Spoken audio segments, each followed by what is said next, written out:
Okay, so are you ready to dive into this? I'm ready. All right, let's do it. Today's deep dive takes us to Laguna de Bustillos in Mexico. Sounds good. We've got a really interesting mix of sources on this one. Academic papers, research summaries, even a YouTube video someone sent us. Wow. It seems like someone's really interested in getting a full picture of this place. Yeah, definitely multifaceted look. And that's exactly what we're going to do. We're going to unpack the lake's ecology, the challenges that it faces, and what makes it such a compelling case study. Absolutely. So why should anyone care about a lake in Chihuahua, Mexico? Well, you're about to find out. Right. So get ready for a story of surprising contrasts. This is like an oasis struggling for survival. Really? Cutting-edge tech being used for conservation and just a whole lot of heart. I love it. I'm excited. So let's get started. All right, let's do it. What makes Laguna de Bustillos so fascinating to you? Well, one of the things that really grabs me is that it really kind of mirrors a lot of the global environmental struggles that we see. It's this seemingly peaceful oasis in the middle of this harsh Chihuahuan desert, and yet it's facing pollution and drought and all of the impacts of human activity. Right. And from what I'm seeing in these sources, this lake is facing some serious problems. I mean, where do we even begin? Well, one of the biggest things facing Laguna de Bustillos is the accumulation of pollutants. And specifically, there's this nasty heavy metal called cadmium. Cadmium. Yeah. And remember, this is an endorheic lake, meaning it has no outflow. Right, it's all kind of closed in. So everything, including the pollutants, just builds up over time. Oh, wow. And cadmium's a big one because it can have all these really long-term effects on both wildlife and humans. Yeah, no, that's definitely not good. But hold on, I need a little clarification here. Some of these reports keep mentioning this thing called bathymetric data and its role in understanding the lake. Can you break that down for me and for our listeners in simple terms? Sure, bathymetric data is basically just a fancy way of saying measurements of the lake's depth. It's like creating an underwater map. Okay. So researchers use this data to figure out the lake's volume and how that depth changes over time. Okay. And that's really important when you're dealing with issues like sedimentation and drought. Okay, so it's kind of like taking the lake's pulse. Exactly. Seeing how healthy it is beneath the surface. You got it. Okay, and speaking of health, the sources also paint a pretty stark picture of how human activities have changed the landscape around Laguna de Bustillos over time. Yeah, it's pretty dramatic. I mean, how did all of this start? Well, you really start to see things changing in a big way in the 1960s. Okay. That's when you start to see a lot more settlements springing up around the lake. Okay. And unfortunately, with those settlements came industries and wastewater. Right. And a lot of it, unfortunately, untreated. Oh, wow. So it's like those old documentaries where you see factories just dumping waste directly into rivers? Yeah, pretty much. I mean, did nobody think about the consequences back then? Well, environmental awareness wasn't quite what it is today. Right, of course. But that wasn't the only change happening. What else? In the 1970s, you see this major shift in land use. Okay. So all these natural landscapes, forests, wetlands, started getting converted to agriculture and urban sprawl. So not only was the lake being polluted, but all of its natural defenses, those areas that help filter and protect it, those are being destroyed. Precisely. It's like stripping away the lake's immune system, leaving it vulnerable to all these threats. Right.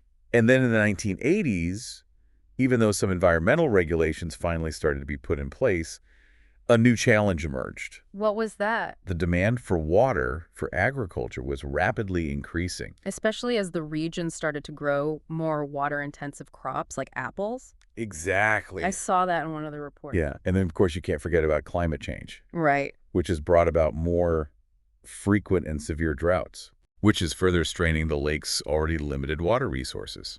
The YouTube video you sent really drove this point home for me. You know that rancher talking about how the winters just aren't as cold as they used to be? Yeah. And how that lack of snowpack means less water for the soil later on? Right. That really stuck with me. It highlights the interconnectedness of everything, doesn't it? Yeah, for sure. Climate change isn't this distant threat. It's already impacting people's lives. And livelihoods, too. Absolutely. Okay, but what about those mountains surrounding the lake? Yes. They play a role in this story, too, don't they? Absolutely. The sources mention that deforestation and unsustainable land management practices up in the mountains have led to tons of sediment flowing into the lake each year. Okay, so we've got pollution, we've got drought, and now this massive amount of sediment pouring in. Yeah. It sounds like Laguna de Bustillos is being hit from all sides. It's definitely a tough situation. Yeah. But What I think is so fascinating about this lake is that amidst all of these challenges, there are these incredible stories of resilience and innovation people fighting for its future. Okay, that's the part I'm really interested in. Please Okay. tell me more. Well, one thing that really stands out in these sources is just the level of community engagement. Really? You've got these researchers like Dr. Elena Torres Olave Mm-hmm. and the geoinformatics team at UACJ just working tirelessly to understand and protect this lake. That's awesome. And then you have organizations like ProNatura and Conifer who are supporting these conservation efforts on a larger scale. But it's not just scientists and big organizations, right? No, not at all. I was especially moved by the story in that YouTube video about the local ejidatarios, Oh, yes. especially the women who took it upon themselves to build filtration dams Amazing. to try and control that erosion. Yeah, incredibly inspiring. Their story is incredibly inspiring. It really shows the power of local communities taking ownership of their natural resources. It's not just waiting for someone else to come fix the problem. Right. It's about taking action, using their knowledge and ingenuity to actually make a difference. Absolutely. It's proof that even small-scale efforts can have a big impact. Yeah. Speaking of which, I got to ask about the AI and drones being used to monitor the lake's biodiversity. Oh, yeah. That sounds straight out of a sci-fi movie. It does, doesn't it? But it's a real-world example of how technology can be used for good. Absolutely. So these researchers are using something called a YOLA 5 model to quickly and accurately identify bird species from drone footage. He's pretty incredible. Wow, I never imagined AI could be used that way. It's amazing how technology is being applied to these conservation efforts. Yeah, it's really cool. But are these high-tech solutions actually making a difference on the ground? That's a great question. It's still early days, but the initial results are really promising. The data that's being collected through these technologies is helping researchers understand bird populations and how they're being affected by all these changes happening in the lake's ecosystem. And that's crucial for developing effective conservation strategies. So it's like having this high-tech bird-watching team Yeah. working 24/7 to keep tabs on the lake's feathered residents. Exactly. That's really cool. But what about the bigger picture? Mm-hmm. Are there any larger-scale solutions being considered? Absolutely. The sources outline a number of different strategies that are being explored. Okay. Things like reforestation to combat that erosion you were talking about. Mm. Eco-technologies such as floating wetlands to naturally treat the wastewater. And then a big push towards water-efficient agricultural practices. Okay, so there's a real fight for the future of Laguna de Bustillos going on. Oh, yeah. It's not all doom and gloom. Not at all. The story of Laguna de Bustillos is still being written. Oh, yeah. And it's a story that I think resonates far beyond the borders of Chihuahua. I can see that. Because it really reflects our relationship with nature as a whole. You're right. It's a reminder that our actions have these ripple effects and that we have this responsibility to make choices that actually protect the environment. Yeah, absolutely. But we haven't talked much about the human side of this. Right. We're not just talking about these abstract ecological concepts here, are we? No, definitely not. I mean, the YouTube video included this really poignant interview with a woman who talked about her childhood memories of the lake. Yeah, I remember that. She was talking about being mesmerized by the flocks of migratory birds that used to arrive at the lake. Right. But now she's saddened by their declining numbers. It's heartbreaking. It's a really personal story that brings home the emotional impact of what's happening at Laguna de Bustillos. Exactly. And it underscores how the lake's health is so closely intertwined with the well-being of those local communities. Yeah. Their livelihoods, their culture, their very identity are tied to the fate of this lake. It makes you realize that this isn't just about saving a lake. It's about preserving a way of life, this connection to nature that's been passed down through generations. You hit the nail on the head. That's why the sources emphasize the need for collaborative action. It's not just scientists and policymakers who need to be involved. Farmers, businesses, residents. Right. Everyone needs to work together to find these solutions because ultimately the future of Laguna de Bustillos depends on all of us. That's a great point. Yeah. You know what I find really interesting is how these sources highlight this concept of Laguna de Bustillos as a socio-ecosystem. Right. I think that YouTube video you sent actually used that term. Yeah. And it emphasizes just how intertwined the lake is with the social and economic fabric of those communities around it. Absolutely. I mean, the people rely on the lake for agriculture, fishing, even tourism. Right, exactly. But then their activities in turn impact the lake's health. It's this complex interdependent relationship. It really is, and the sources do a great job of diving into the history of that relationship. It's like a timeline of how human actions have really shaped the lake over decades. It is like you can see these layers of impact, almost like tree rings. Wow, that's a great analogy. For example, in the 1960s, as the population around the lake grew, Yeah. industrial wastewater was being discharged directly into the lake. No treatment. No treatment whatsoever. So they were basically treating the lake like a giant dumping ground. Pretty much, yeah. No wonder things started to go downhill. Yeah, and then you move into the 1970s, Okay. and you see this huge shift in land use. What happened? Large areas of natural habitats, things Mhm. like forests and wetlands, Okay. they were converted into agriculture and urban expansion. So not only was the lake being polluted, Right. but its natural buffer zones, those areas that help filter and protect it, those were being destroyed too. Exactly. And that lack of protection really made the lake much more vulnerable to a lot of the problems that we see today. Yeah, that makes sense. Then, in the 1980s, even though some environmental regulations are finally being put in place, new challenges emerged. Like what?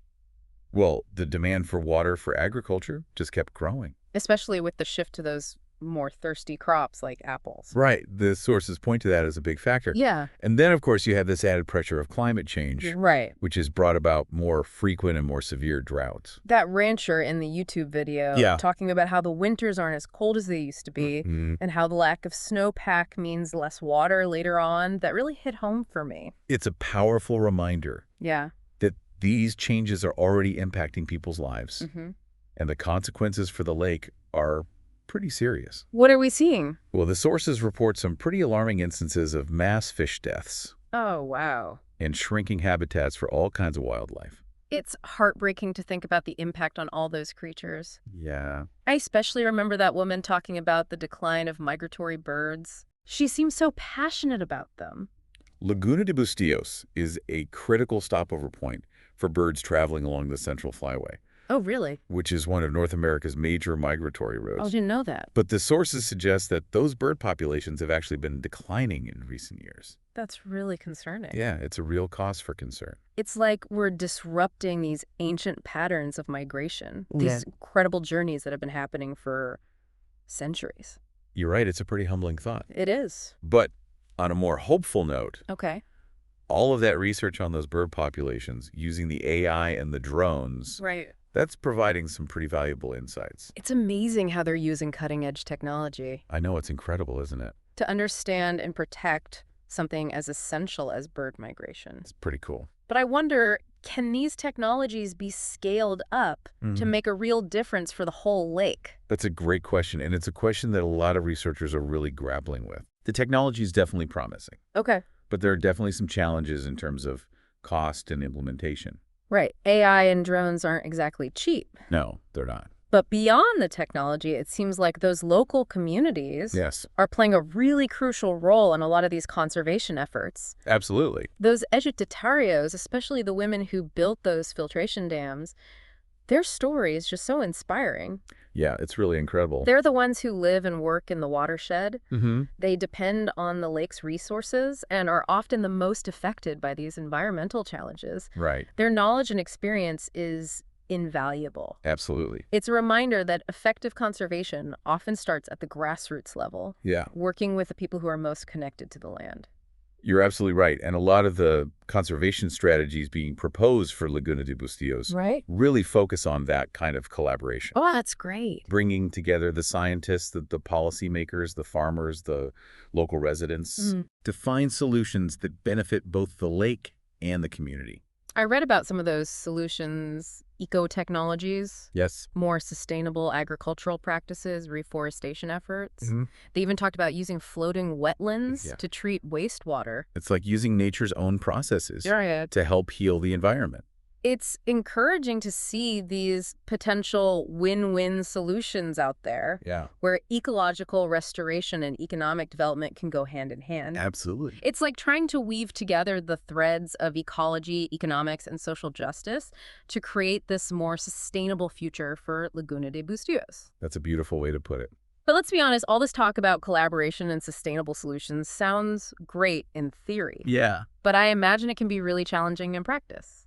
You're not wrong. The sources definitely don't sugarcoat the complexities. Yeah. They talk about issues like water governance and the need for more equitable and sustainable water management practices. Right. And the YouTube video even touched on how water rights and access can be really contentious issues. Especially in a region facing drought. Of course. And then there's that whole challenge of trying to shift these deeply ingrained agricultural practices. Exactly. Like convincing farmers to adopt more water-efficient irrigation methods or to reduce their reliance on fertilizers and pesticides. Right. Change is never easy, especially when livelihoods are at stake. Yeah. And of course, you have to consider the economic realities. Right. Farmers need to be able to make a living. Of course. So any kind of sustainable solution has to take those factors into account. It's definitely a balancing act. It is. Trying to find ways to meet human needs while also protecting the environment.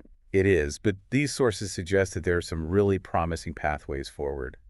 What are they focusing on? A lot of them emphasize the importance of education and awareness raising. So helping people understand the value of the lake, not just for its economic benefits, but for its cultural and ecological significance as well. Exactly. And that's where I think those personal stories in the sources are so powerful. They're really moving. They remind us that environmental issues aren't just these abstract concepts. Yeah.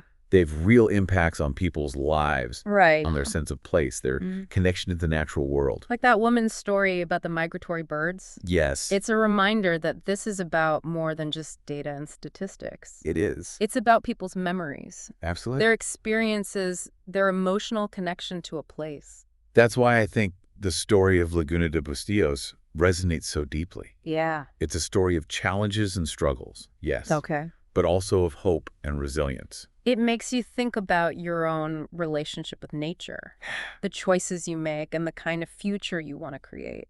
You've hit the nail on the head. Yeah. And it reminds us that even when we're faced with these huge environmental problems, there's always something we can do. Whether it's supporting conservation organizations, making more sustainable choices in our lives, or just spreading awareness about places like Laguna de Bustillos. Absolutely. Every action, no matter how small, has the potential to make a difference.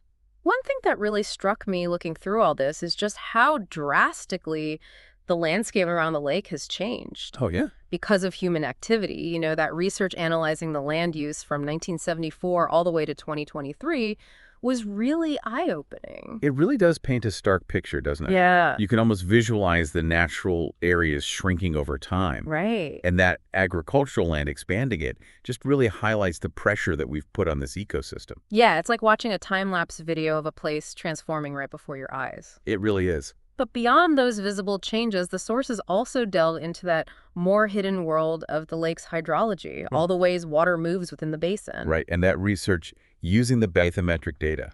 Right, bathymetric data. Remind me what that is again. Bathymetric data is basically just a fancy term for measurements of the lake's depth. Okay. So it's like creating this detailed underwater map, Okay. revealing the shape of the lake and how deep it is in different areas. Got it. And researchers use this information to estimate the lake's volume, how much water it holds, and to track changes in that depth over time, Okay. which can be caused by things like sedimentation or drought. So it's not just about how big the lake looks on the surface. Yeah. It's about understanding what's going on beneath the surface, too. Absolutely. And speaking of the surface, that YouTube video mentioned something about dikes built by the Mennonite community in the northern part of the lake. Yes. Those dikes were built to basically create more land for agriculture, Okay. which, while beneficial for farming, actually ended up reducing the lake's overall surface area Oh, wow. and altering its natural flow patterns. It's another example of how even well-intentioned actions can have unintended consequences for the environment. Absolutely. And those consequences can be really far-reaching. Well, researchers who were studying the relationship between rainfall and the lake's surface area found this direct correlation as rainfall increases. The area of the lake covered by water also increases. Okay. But during periods of drought, the lake shrinks dramatically. Wow. And that puts a lot of stress on the entire ecosystem. So it's like the lake is constantly expanding and contracting, like a living, breathing organism responding to the changes around it. A good way to put it. And I remember that rancher in the YouTube video mentioned something about the increasing need for these cold hour compensators for apple trees. What was he talking about? He was talking about how the winters in the region aren't as cold as they used to be, Okay. which is a problem for apple trees because they need a certain number of hours of cold temperatures to properly develop their fruit. Interesting. So growers have to resort to using these chemical compensators to basically mimic that natural chilling effect. It's fascinating and a little scary how climate change is forcing people to adapt even the most basic agricultural practices. Yeah, it really highlights how interconnected everything is. Yeah. And of course, those chemicals can end up as runoff, Right. adding to the pollution load in the lake. It's like this complex web of challenges. It really is. But despite all these challenges, the sources offer some really inspiring examples of solutions and innovations. Those floating wetlands designed to treat that waste wash before it reaches the lake come to mind. Yes. Those are a great example of using nature's own processes to address environmental problems. It's a really cool idea. And the research on artificial wetlands is also really promising. What have they found? Well, they can be designed to basically mimic natural wetlands, acting like filters to remove pollutants from the water. It's amazing how we can learn from nature and then apply those lessons to solve some of our biggest environmental challenges. Yeah, it's pretty awesome. And what about reforestation? I remember reading about efforts to plant trees in those mountains surrounding the lake. Yes, reforestation is a critical part of any solution. Well, planting trees not only helps prevent soil erosion, but it also helps to replenish groundwater sources, which ultimately feed into the lake. So it's a win-win for both the land and the water. Exactly. And what about changes to farming practices? Are there any efforts to promote more sustainable agriculture in the region? Absolutely. There's a growing movement towards things like drip irrigation, which delivers water directly to the roots of plants, minimizing waste. Okay. And precision farming techniques are becoming more and more common. So using data and technology to make farming smarter and more eco-friendly. Exactly. But technology can only go so far. What's really inspiring to me is the emphasis on community engagement and collaboration in so many of these conservation efforts. Yeah, I agree. Recognizing that the people who live and work in that watershed Right. are key partners in finding solutions. That's crucial. Yeah. Combining local knowledge with scientific expertise can lead to much more effective and lasting outcomes. It's like a reminder that we're all connected and that we all have a responsibility to protect our planet. So as we wrap up our deep dive into Laguna de Bustillos, what are your final thoughts? Well, I think it's safe to say that Laguna de Bustillos is at a crossroads. Okay. It's facing some very serious environmental challenges, but there's also this incredible surge of energy and action to protect and restore this really unique ecosystem. Yeah, what is it about this lake that makes it so special? Well, what's truly inspiring is the collaborative spirit driving those efforts.